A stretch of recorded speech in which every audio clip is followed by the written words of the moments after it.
Hey guys, this is Dr. Hub. In case you haven't subscribed, please do subscribe for updates. Branches of the abdominal aorta. So the first is the anterior branches.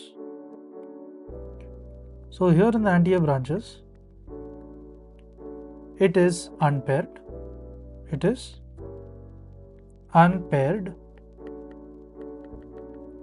and this includes the celiac trunk. So celiac trunk it comes under the T12. Then comes the superior mesenteric artery. Superior mesenteric artery. This is L1. Next is the inferior mesenteric artery. So this will be L3. Then it is the lateral branch. So this lateral branch, it is nothing but it is paired. So lateral branch is nothing but it is paired. And what does it include? It includes the inferior phrenic artery. So it is inferior phrenic.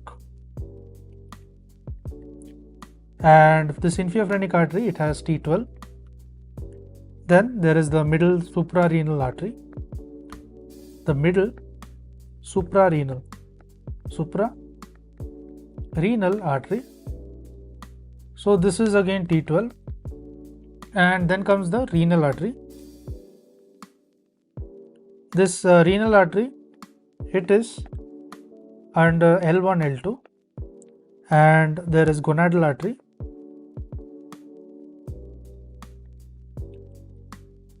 So under gonadal artery, this will be L2.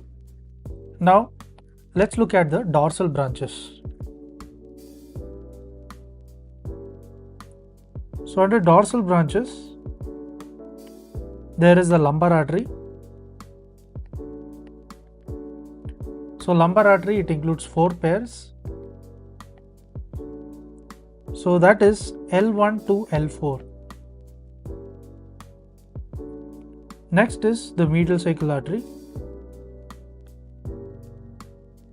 So medial sacral artery is L4. To learn and grow daily like this, please do subscribe.